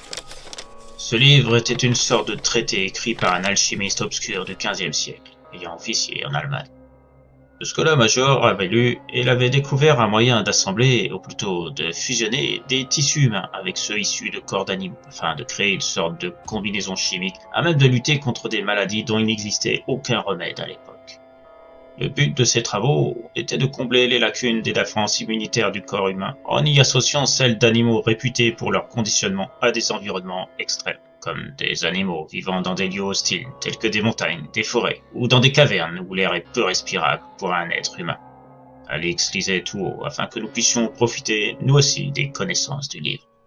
Au même moment, je découvrais une protubérance cachée à l'arrière de la bibliothèque, tout près des marques sur le mur. J'actionnai cette sorte de petit levier, ce qui provoqua un tremblement, suivi de l'ouverture de la fameuse porte dissimulée, et nous donnant accès à la pièce se trouvant derrière. Nous entrions alors au sein de ce qui se révélait être le centre névralgique de cette cave, véritable cour des miracles de l'ésotérisme, au sein d'un laboratoire aux accents de l'ambiance des meilleurs BDSF traitant de génétique, créé par des savants ayant mis de côté tout sens éthique de la dignité humaine. Au centre de la pièce se trouvait une grande table comme on en voit dans les salles de chirurgie des grands hôpitaux, métallisée, portant sur les côtés des sangles épaisses en cuir fixées à la table. Les nombreuses traces de sang figurant sur sa surface ne laissaient aucun doute sur son utilisation, et je ne pouvais m'empêcher de penser aux sinistres travaux de Joseph Mengele dans le cadre de l'expérimentation humaine. J'avais l'occasion de voir le résultat de certains tests à Auschwitz à une époque, et bien que soldat aguerri, je n'avais pu réfréner des hauts de le cœur en voyant les monstruosités qu'il avait pratiquées sur les prisonniers lui servant de cobayes. Je ressentais le même sentiment de malaise ici, bien que m'employant à ne pas le montrer à Hans et Alix. L'endroit était parsemé de meubles divers remplis d'instruments ensanglantés sur des tissus tout aussi imprégnés de taches de sang séché, dont un grand nombre est inconnu, me faisant me demander quelle pouvait bien être leur fonction exacte, en dehors de déchirer les corps.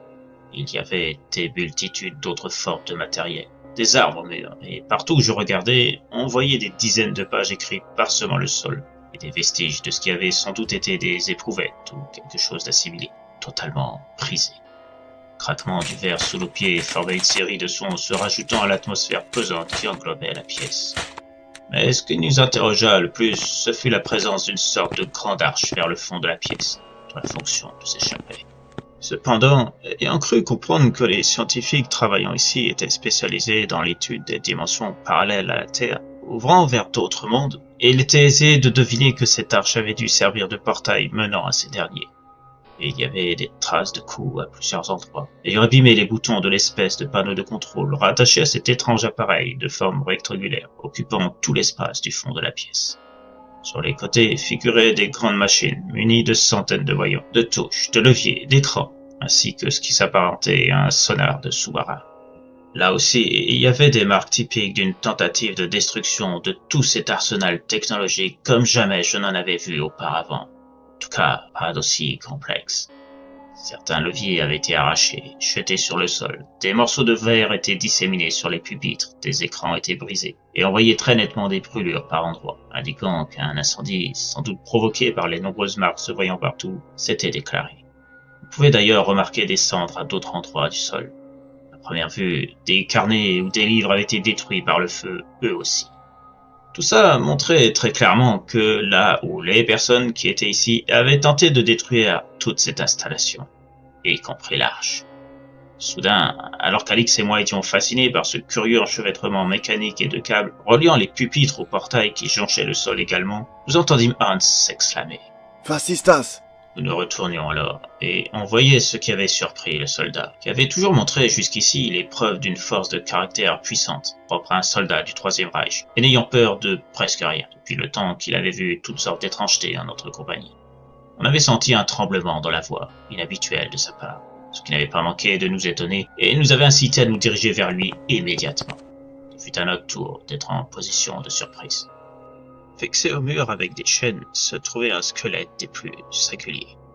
Une sorte d'amalgame entre un humain et un animal. Si le crâne, le torse et les bras semblaient bien être ceux d'un humain, tout comme une infime partie du visage, en revanche, les os arqués des jambes, la forme des pieds et des mains, et plus encore ce qui s'apparentait à un museau, en lieu et place de la bouche et du nez, ainsi que la partie inférieure de la tête, étaient plus proches d'un loup. C'était ça. Le squelette avait toutes les caractéristiques d'un homme loup. Le lycanthrope présent dans plusieurs légendes de l'Europe, mais en même temps très différent. Les mythes traitant de ce type de créature indiquaient des transformations totales des humains atteints de ce mal, les métamorphosant en animal avide de chair et de sang, prédisposé à tuer ceux se trouvant sur son chemin. Tandis que là, on avait l'impression que cette chose avait vu sa mutation se figer au vu du mélange homme-animal que l'on pouvait apercevoir. Vous pensez la même chose que moi tous les deux? Que cette créature vient d'un autre monde? Qu'elle a été ramenée via ce portail au fond de la pièce, celui qu'on vient de voir? Exactement. Aussi dingue que ça puisse paraître, il est évident que ce squelette est une monstruosité venue d'une autre dimension que la nôtre. Himmler sera fasciné par ça. J'en suis persuadé. Se retournant vers Hans qui touchait le squelette. Ne touchez à rien, Hans. Tant qu'on n'en sait pas plus sur tout ça, je pense qu'il vaut mieux agir avec prudence. Je n'étais pas sûr de moi à ce moment, raison pour laquelle je n'ai rien dit à Alix. Mais il m'avait semblé qu'Hans cachait sa main gauche, de façon à ce qu'on ne voit pas quelque chose s'y trouvant, comme une marque de griffure.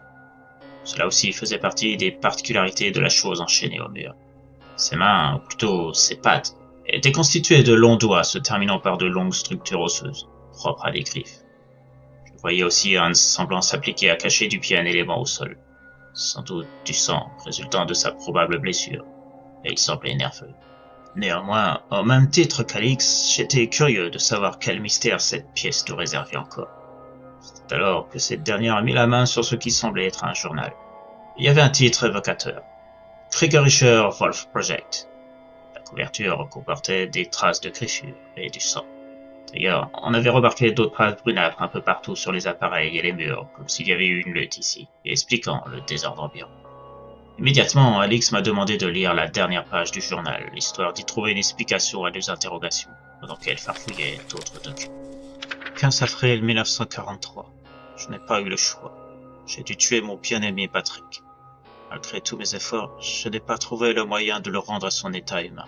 Je n'ai pas pu isoler le gène entraînant la mutation. Je ne supportais plus ses yeux embués de larmes, enfermés sous la carapace de ce monstre, au sein de sa cage, comme les autres cobayes avant lui. Ceux-là même dont deux avaient réussi à s'enfuir hors de la maison, défonçant en partie la porte d'entrée et les vitres du rez-de-chaussée. Les gardes ont réussi à les abattre à temps avant qu'ils ne sèment la panique aux alentours et alertent sur ce que nous faisons ici. J'ai commis l'erreur de croire que je pourrais maîtriser la bête qu'était devenue Patrick. Je pensais avoir réussi à réveiller sa part humaine. Il avait même commencé à donner des signes indiquant qu'il me reconnaissait. Mais ce n'était qu'un leurre. Après le libérer de sa prison, il s'en est pris aux 2 soldats SS chargés de nous surveiller présents à mes côtés. Ce qu'il leur a fait, je préfère ne pas l'écrire, tellement c'est horrible. J'ai honte de moi. En tant que médecin, j'aurais dû tout tenter pour sauver ces hommes, m'employer à remettre Patrick dans sa cage. Mais j'avais peur. La mutation agit plus rapidement suivant le nombre de blessures, et il était déjà trop tard pour les soldats, au au vu de l'attaque dont ils avaient été victimes. Les cris des soldats, les hurlements de celui qui avait jadis été mon époux ont alerté les autres gardes qui sont arrivés à leur tour dans la pièce. En voyant que leurs camarades montraient des signes de transformation, avant même qu'ils deviennent eux aussi des monstres, ils n'ont pas eu le même ressentiment que moi envers Patrick. Ils les ont abattus, lâchant plusieurs balles dans leur crâne. Et ils ont bien tiré sur celui qui était la cause du changement de leurs camarades, mais ils étaient tellement terrorisés qu'ils n'ont pas pu viser la tête, et ils ont subi le même sort. Contrairement aux deux premiers, je n'ai fait qu'entendre leurs cris de souffrance et d'agonie.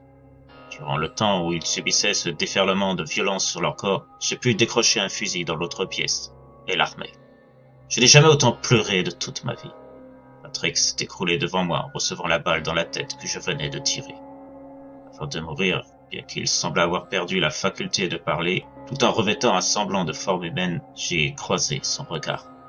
J'ai eu l'impression qu'il me pardonnait mon acte. J'ai pleuré de plus belle. Quand il a fermé les yeux, j'ai eu moins de difficulté à tirer sur les autres soldats en phase de mutation. 16 avril 1943. Je ne comprends pas vraiment la raison, mais les soldats blessés par Patrick, bien que morts, ont continué leur transformation, prenant les caractéristiques de cette maudite créature qui a franchi le portail dimensionnel, à mi-chemin entre l'humain et le loup. Je ne sais pas quoi faire. La radio des soldats a été détruite lors de leur confrontation avec Patrick. Je n'ai pas de moyen de communication. Je ne peux prévenir personne. J'aurais voulu expliquer que ce n'était pas ma faute à celui qui est la cause de toute cette folie. Je ne veux pas qu'il tue mes enfants. J'ai déjà perdu mon époux. 17 avril 1943. Je crois que je vais devenir folle. Je ne m'en suis pas aperçu tout de suite, sans doute à cause de la douleur de la perte de Patrick et le désespoir de ne pas pouvoir contacter le secrétariat Himmler. Si je ne parviens pas à lui parler très rapidement, il va croire qu'on a échappé à la vigilance de ses soldats et qu'on s'est enfui. Et il tuera Caroline et Pierre. Mais il y a pire que ça. Enfin, ce n'est peut-être pas la meilleure expression à adopter. Rien ne peut être pire que la possible perte de ses enfants. Une minuscule trace de griffure au niveau du coude.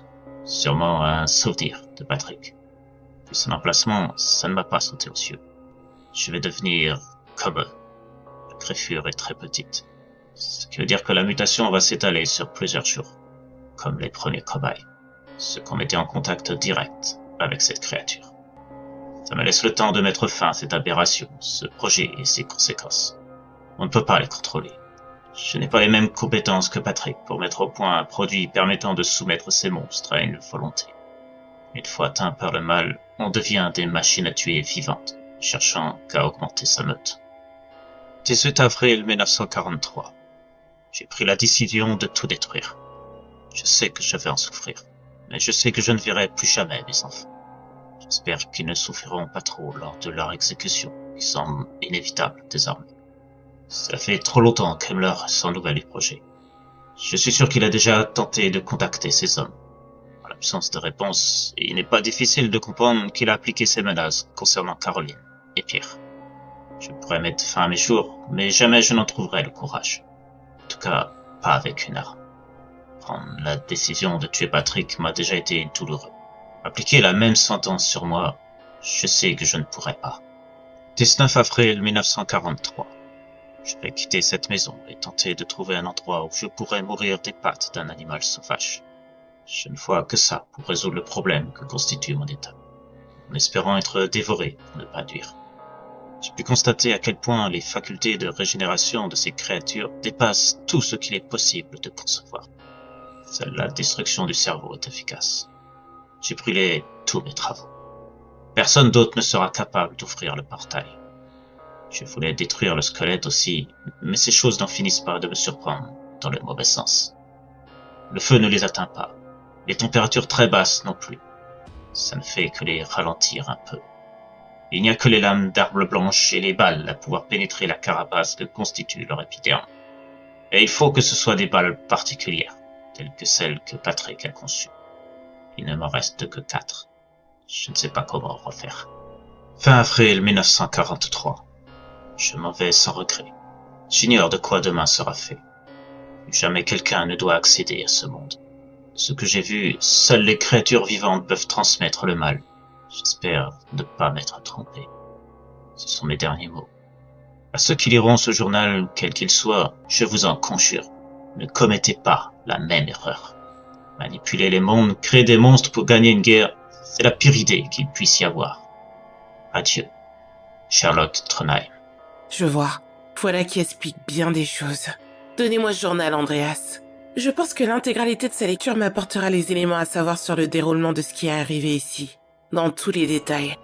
Himmler devra être intéressé également, bien qu'il n'aurait sans doute pas apprécié le fait qu'on fasse souffrir un animal quel qu'il soit. Voyant Hans rester appuyé sur le mur où se trouvait le squelette, elle s'adressa alors à lui. Hans, vous allez bien?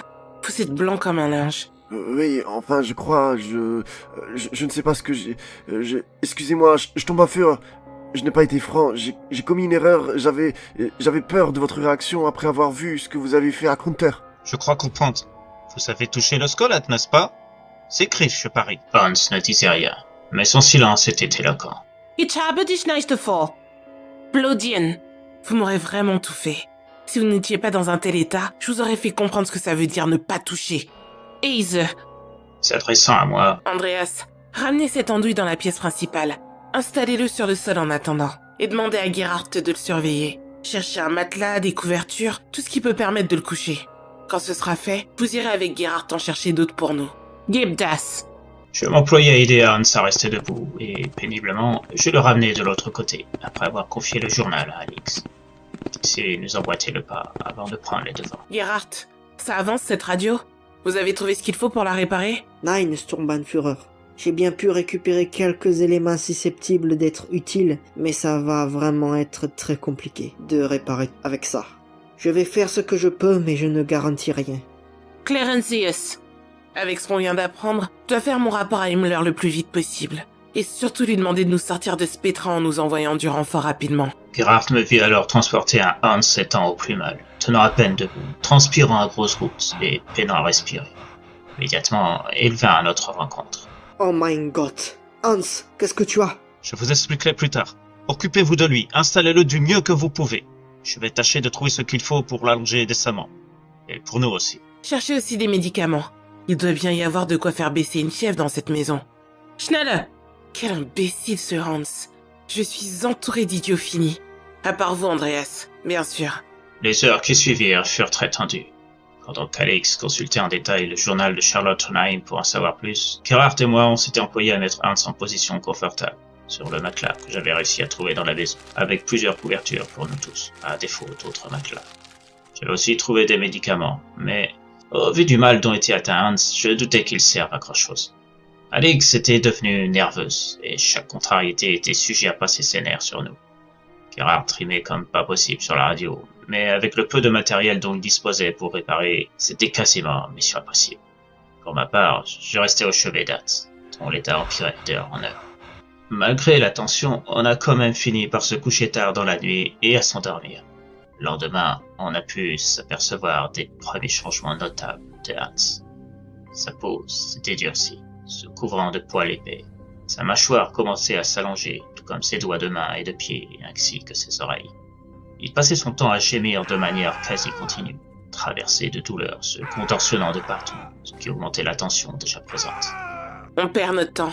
J'ai lu tout le journal. Hans montre les signes évidents de mutation. Si on ne veut pas finir comme ceux qui étaient ici, on ferait mieux de l'achever. Regardez-le. C'est un futur danger.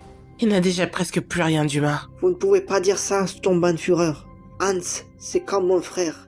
Il guérira, j'en suis certain. Des mots qui accentuèrent l'agacement d'Alix, que je ne reconnaissais plus. Au lieu de vous soucier d'Hans, occupez-vous de réparer cette foutue radio. Helendhasse. Pour ma part, j'avais pu trouver un peu de nourriture, et en voulant en donner un peu à Gunther, qui s'était muré dans le silence depuis sa conversation musclée avec Alix, j'ai cru que cette dernière allait me tuer. Prenant une boîte de corned beef récupérée dans la cuisine que j'avais en main, la jetant au loin, mes yeux injectés de sang. Lassen Sie es. Un traître n'a pas besoin de manger. Si je vous vois encore une seule fois tenter de lui donner ne serait-ce qu'une bouchée, je vous abats sur place avec lui. Cette petite merde devrait déjà être morte d'ailleurs. J'ai promis à Hans de le laisser le tuer. Mais vu dans l'état dans lequel cet abruti se trouve, je devrais m'en occuper dès à présent. Attendez au moins qu'Hans aille mieux avant de revenir sur votre décision. Si Hans se rétablit et qu'il voit que vous avez failli à votre parole, vous perdrez le respect qu'il vous témoigne désormais. Je sais à quel point vous étiez ennemi, mais il a changé depuis. Alix me regardait, semblant indécise. Elle avait déjà son Luger en main. Elle avait pointé sur la tête de Gunther, prête à tirer. Elle fixait mon regard quelques instants avant de remettre son arme en poche. Très bien, Andreas. Je vais attendre encore 24 heures, juste pour vous faire plaisir. En témoignage d'amitié de notre passé commun. Passé ce délai, j'abattrai ce chien de Gunther. Keine Anwende. C'est très clair, Staubenführer. Si demain matin Hans n'a pas retrouvé des signes de rétablissement et se montre donc incapable d'accomplir sa tâche, je ne ferai plus preuve d'impudence. Et vous pourrez tuer le traître. Bien, parfait, Andreas. Dites-vous que je vais vous faire une fleur pour cette fois. Mais s'il vous prend l'envie de me contredire à nouveau à l'avenir, quelle que soit la raison, je n'aurai aucune pitié à votre encontre. Habe ich mich richtig verstanden?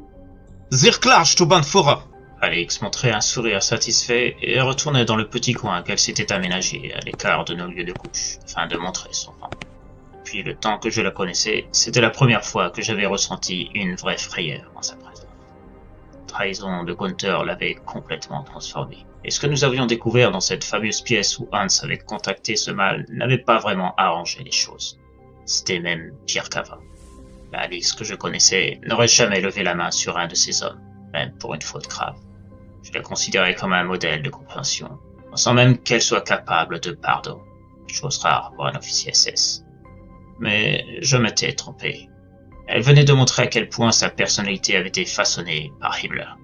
Celle-ci s'était cachée pendant de longues années au fond d'elle, mis en retrait depuis sa rencontre avec Gunther qui avait réveillé la fibre maternelle qu'elle refusait d'accepter. Mais désormais, il n'y avait plus rien de cette Alexa. Elle était devenue une pure SS. Peut-être même pire que ses homologues masculins. On ne connaît jamais vraiment les gens, et je le découvrais à cet instant.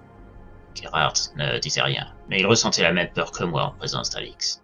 Son expression quand elle lui avait crié dessus tout à l'heure, c'était de la terreur. Au même titre que moi, il y avait quelques secondes, il avait craint pour sa vie, l'espace d'un instant. Lui qui suivait Hans dans son jeu de confrontation avec Alix, gagnant de la confiance, il était clair qu'il n'userait plus jamais de ce comportement. S'il ressortait vivant de là, nos rapports avec notre major, ce désormais inconnu au vu de la personnalité qui était en elle désormais, ne seraient plus jamais les mêmes. Pour l'instant, je me préoccupais plus de l'état d'Hans qui montrait de plus en plus les traits du visage des corps amassés dans la pièce où se situait la cage. Le loup prenait l'ascendant sur lui de manière exponentielle. Le lendemain, tout bascula. Après une nuit agitée où presque personne n'avait dormi du fait des gémissements de plus en plus importants d'Hans, le matin arrivé, on n'entendait plus celui-ci. Pris d'inquiétude, je me levai en sursaut et regardai vers le lit de ce dernier. J'y trouvais un lit vide. Mais il n'y avait pas que ça. La couverture et le matelas étaient couverts de griffures, faisant sortir la bourre de la couche, et un grognement bien distinct se faisait entendre tout près de l'endroit où se trouvait Gunther. Je regardais dans cette direction, et m'apercevais que Gerhard et Alix s'étaient rapprochés de moi, fixant le même endroit. Devant nous se trouvait la version en chair et en os du squelette que l'on avait vu dans la pièce du portail.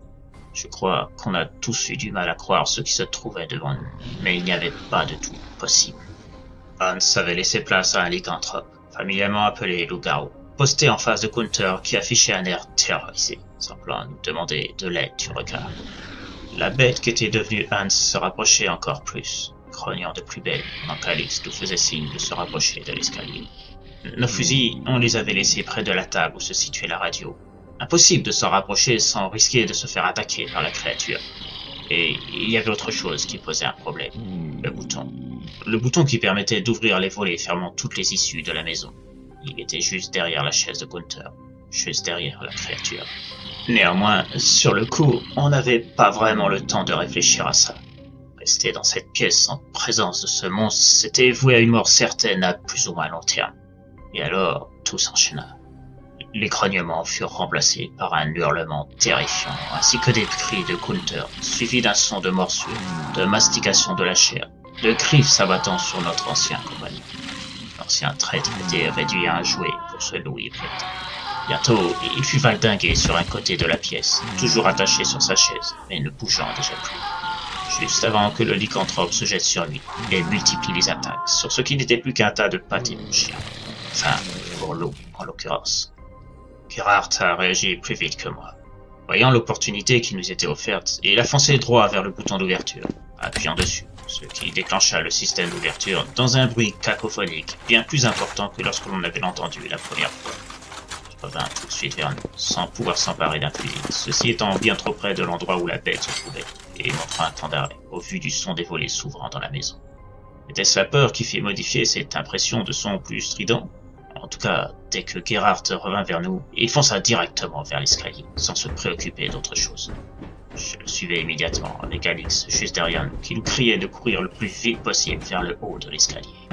On a entendu d'autres grognements, plus intenses cette fois, alors que nous grimpions les escaliers, ouvrant la porte et nous faufilant dans la maison. Les grognements s'intensifiaient, bien plus forts que tout à l'heure, comme s'il n'y avait pas qu'un seul monstre à l'eau trousse. Nous étions dans le couloir quand nos craintes se confirmaient. Il y avait désormais un deuxième lycanthrope avec Hans. Le journal nous avait appris que plus les blessures par une créature étaient importantes, plus la phase de mutation s'accélérait.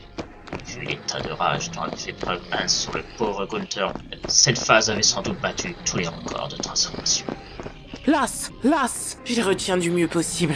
Ne vous occupez pas de moi. Impossible, Sturman Forer. On peut pas vous laisser ici face à ces... C'est un ordre, Sturman. Si vous ne partez pas immédiatement, je vous abats pour que vous ne subissiez pas de transformation. Sturman, on doit obéir. C'est notre seule chance de survie. On doit profiter de son sacrifice. Je savais que les paroles de Gerhardt étaient pleines de bon sens, mais mes jambes refusaient de bouger. Elles refusaient d'abandonner le Major. Alix, je ne pourrais jamais lui avouer ce que je ressentais pour elle après cette foutue guerre. Si elle avait lu dans mes pensées, Alix m'adressa ces dernières paroles avant d'être à court de balles. L'intelligence des créatures leur avait donné l'instinct de se protéger la tête à chaque balle tirée par le Major, conscient que c'était leur point faible. Si je n'étais pas sûr que des balles normales puissent percer la peau de ces monstruosités. Mais je n'oublierai jamais ces derniers mots. Andreas, je connais vos espoirs me concernant. Je suis désolé que vos rêves ne pourront jamais être accomplis. Oubliez ce que j'ai fait ces derniers jours et ne gardez de moi que le souvenir de notre enfance. Elle avait à peine eu le temps de me dire ça que les créatures se ruèrent sur elle. Juste avant, elle semblait la narguer, avançant lentement. J'avais même presque eu l'impression qu'elle souriait, bien que sachant que c'était peu probable. Et dès lors qu'elles ont compris qu'Alix n'avait plus de balles, elles ont changé de tactique en accélérant leur déplacement. J'ai tourné les talons, suivant Gerhardt qui me criait de le suivre, courant sans m'arrêter. On est sorti de la maison, fuyant droit devant nous, quand on s'est trouvé face à un nouvel obstacle. Une patrouille de soldats français se dressait sur notre chemin, nous tenant à joue, et nous sommant de nous rendre. Au même instant, un énorme fracas venant de la maison se faisait entendre, causant un fébrilement de la part des mains tenant les fusils des soldats. On profitait de leur surprise pour tenter de se diriger vers le petit bois tout proche. Mais on a été pris dans la fulgurance de l'attaque de nos anciens compagnons, devenus lycanthropes. Malgré tout, le réflexe de se jeter à terre pour éviter d'être touché par le feu des balles trépidantes et les fusils des soldats terrifiés, criant en voyant déferler 3 monstres sur eux, déchirant leur chair, arrachant leur gorge, plongeant leurs griffes dans leur poitrine, dans une farandole macabre de chair, de sang et d'eau. Gerhardt était en retrait par rapport à moi, plus près que je ne l'étais du groupe se faisant massacrer par les 3 créatures qui furent jadis Hans, Gunther et Alix. Cette dernière se démarquait des 2 autres par son pelage, mais n'en était pas pour autant moins terrifiante. Je parvenais à attraper la main de Gerhardt, le traînant quasiment par le bras pour le hisser jusqu'à moi, le forçant à se relever à la hâte afin de courir vers le bois, laissant sur place ce maelstrom de cris de terreur où se mélangeaient morsures, grognements et tirs de balles impuissantes à arrêter une telle fureur dévastatrice animale. On a continué à courir le plus loin possible, s'enfonçant dans les bois, cherchant la sortie de la forêt afin de s'éloigner de ces lieux maudits. Après une heure de course quasi ininterrompue, Gerhardt montrait des signes de fatigue, demandant qu'on fasse une petite halte dans un recoin du bois. J'étais fourbu, moi aussi, et je n'entendais ni grognement, ni bruit de pas pouvant indiquer la présence de ces monstres ou des soldats français. On pouvait reprendre notre souffle quelques minutes sans trop de risques apparents.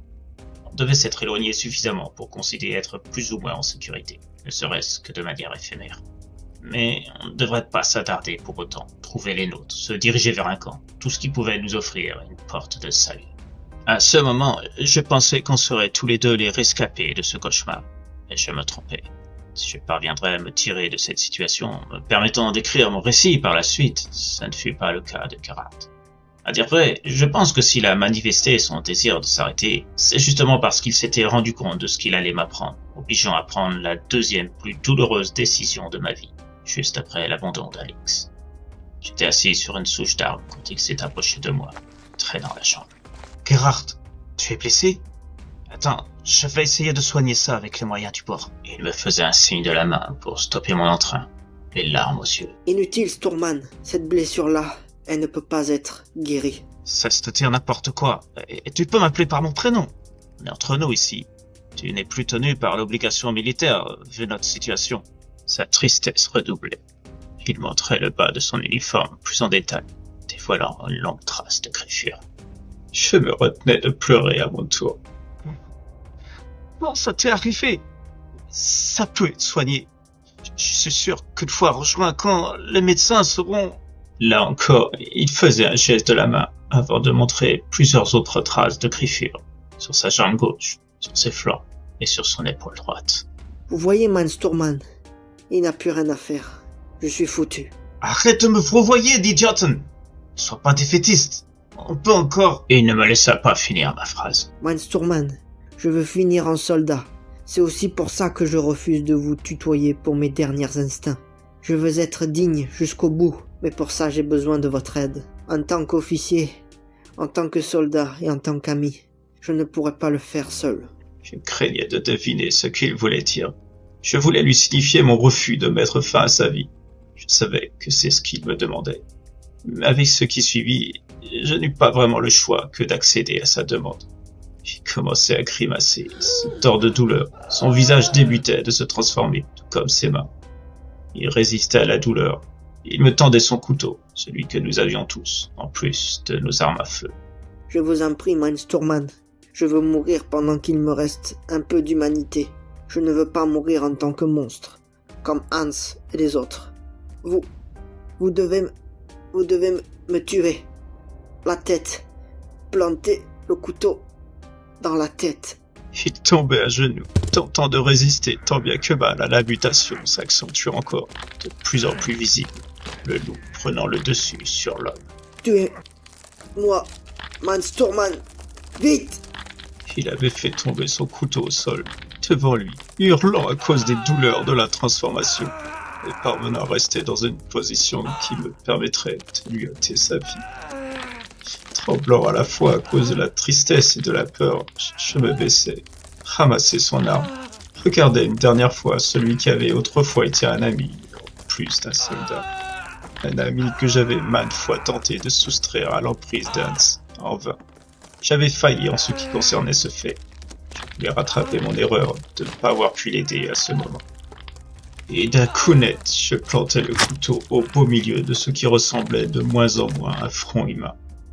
J'ai laissé le couteau fiché dans la chair, poussant légèrement vers l'arrière le corps sans vie qui s'affla lourdement sur la terre du bois. J'ai fermé les yeux, ne les rouvrant qu'une fois à voir le dos tourné, et j'ai couru à nouveau pour ne pas avoir la tentation de voir une dernière fois mon ami. Si je l'avais fait, je savais que je n'aurais pas pu repartir, et je serais resté auprès de ce corps sans vie, jusqu'à ce que mon corps n'ait plus la force de rester debout et le rejoigne dans la mort. J'ai avancé en perdant toute notion de temps, sans regarder en arrière, et j'ai fini par apercevoir un détachement armé avec des tanks devant moi. Mais cette partie-là, je vous l'ai déjà racontée. Voilà ce qui s'est passé, que j'ai raconté au Dr. Colner et au général Eberwald. Ai-je vécu tout ça ou non? Je ne sais plus quoi croire en vérité. Je me souviens des paroles entendues lorsque j'ai relaté toute cette horreur, me heurtant des regards qui en disaient long sur leurs frontières d'acceptation. Vous ne pensez pas sérieusement que je vais croire toutes ces idioties indignes d'un soldat tel que vous, Stourman? Vous me décevez. Je pensais que vous auriez au moins la décence de reconnaître que vous aviez lâchement abandonné votre Sturmannführer et vos hommes à leur sort.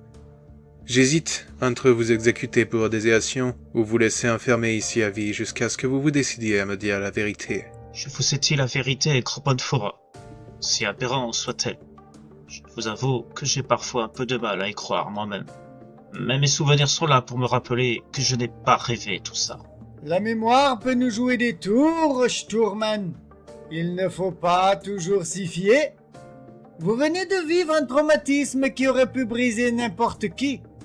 Pour ma part, je pense surtout que vous êtes en plein déni.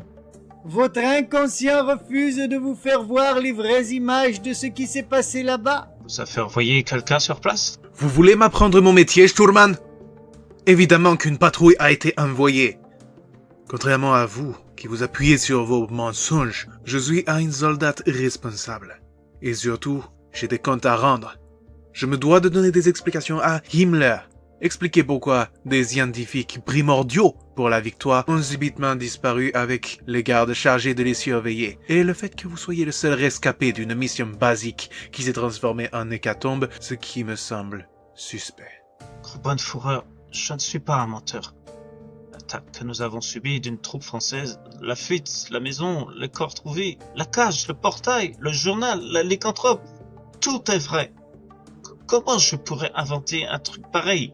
Vous savez, tous ceux travaillant pour l'Enanner Bay sont plus ou moins capables d'une grande imagination. Entre ceux disant avoir échappé de justesse au flux de lumière de l'Arche d'Alliance, et d'autres jurant avoir rencontré un diable rouge, fumant le cigare et enrôlé au sein d'une organisation secrète, j'en ai entendu de toutes les couleurs. Mais moi, je ne suis pas un enfant croyant des contes de fées simplement parce que c'est relaté dans un livre. Alors, vous voulez vous taire. Vous voulez persévérer dans vos inventions de romans n'ayant aucun sens. Sehr gut. Faites comme bon vous semble. Mais vous en subirez les conséquences. Dès que j'aurai le rapport de la patrouille envoyé à la maison des loups-garous, si vous échappez à une mise à mort, vous vous en tirez bien. Sans compter que vous avez avoué avoir tué un soldat de sang-froid. Good. J'ai assez perdu de temps. Je vous laisse avec votre démon, Herr Docteur. Je vous suis, Gruppenführer. Je ne vois pas l'utilité de rester plus tant que le Sturman refusera d'admettre avoir été victime d'un traumatisme ayant affecté sa vision des choses. Et ça aurait pu effectivement rester là, faisant attendre le sort décidé par des hauts dignitaires, mécontents d'avoir perdu 2 scientifiques qui auraient pu leur offrir des chances d'avoir un avantage sur l'ennemi. Pour cela, je suis le bouc émissaire idéal. Général Eberwald donne pour dire, je sais très bien qu'ils ont besoin d'un coupable pour expliquer l'échec de toute cette opération. Je peux dire tout ce que je veux, même s'il n'y avait pas eu la présence de ces créatures, et que Alix, Hans, Gunther et Gerhardt étaient morts différemment. À partir du moment que j'ai survécu, je suis celui qui doit payer. C'est aussi simple que ça. De toute façon, j'ai accepté mon sort. Et ce n'est pas la fin de l'histoire, comme ces derniers mots pourraient vous le faire penser. Non, ce n'est que le commencement. Au moment où j'écris ces lignes, j'ai entendu des centaines de cris venant de la cour. Des grognements, je ne reconnaissais que trop bien. Des bruits de morsures, déchirures de vêtements, des griffes s'enfonçant dans la chair, des tirs de fusil qui pourraient arrêter le cataclysme. Le général Eberwald m'a dit qu'il avait envoyé une troupe là-bas. Et il y a un truc que j'ai bien compris avec ces lycanthropes. Bien qu'ayant oublié leur nature humaine, sombrant dans la partie animale en eux, ils sont capables de se souvenir d'éléments clés de leur vie d'humain. Se rappeler l'emplacement de camp, les heures les plus propices pour attaquer ce dernier, le nombre de fusils ou d'autres armes susceptibles de les mettre en danger, etc., etc., etc. Et surtout, ils savent que le secret de réussite d'une attaque, c'est de savoir anticiper les réactions de l'ennemi et d'être en nombre, jouer de la surprise. C'est de la stratégie militaire, me direz-vous. Mais c'est exactement ce que sont ces lycanthropes. Des stratèges cachés sous des poils et des mâchoires de loup.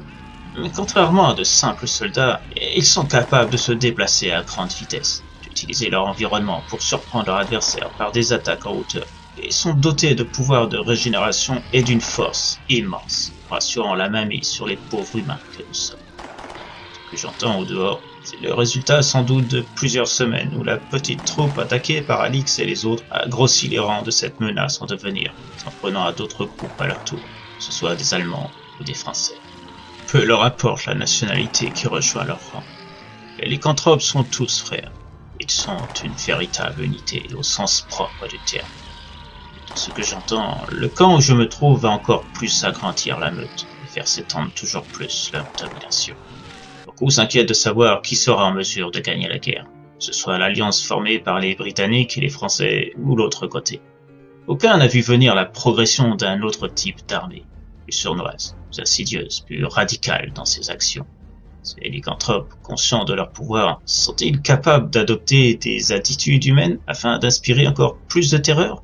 Porter des uniformes, des fusils, mettre en place une hiérarchie ou d'autres comportements propres à l'humain? Au vu de ce que je vois en cette seconde précise, je dirais que oui. La porte de ma cellule a volé en éclats quelques minutes après ce déferlement de terreur à l'extérieur. Une silhouette se montre dans la pénombre avant de s'avancer vers moi. Malgré sa forme de lycanthrope, je sais que c'est elle. Son pelage, son regard, je n'ai aucun doute sur qui elle est. Alex. Et elle sait que c'est moi. Elle a sans doute reconnu et suivi mon odeur en entrant dans l'infirmerie. Elle ne parle pas, mais c'est inutile. Je sais ce qu'elle attend de moi. Elle veut juste que j'accepte de devenir comme elle. Comme eux. Elle veut que je fasse partie de la meute. Elle me laisse finir mon texte.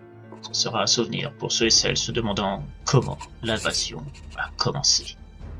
Elle est une alpha. Je pensais qu'il nous serait impossible de nous réunir un jour après ce qui s'est passé dans cette maison. Je me suis trompé. Je vais vous laisser maintenant. Alex m'attend pour que je rejoigne leur rang. Je suis impatient qu'elle me morde, qu'elle me griffe le corps autant qu'elle le voudra. Je me livrerai à elle sans concession. Hans, Gerard et même Gunther sont là, derrière elle. Il fut un temps où l'homme dominait le règne animal. Ce temps est révolu. Désormais, c'est l'ère du loup qui va s'installer. L'ère du lycanthrope.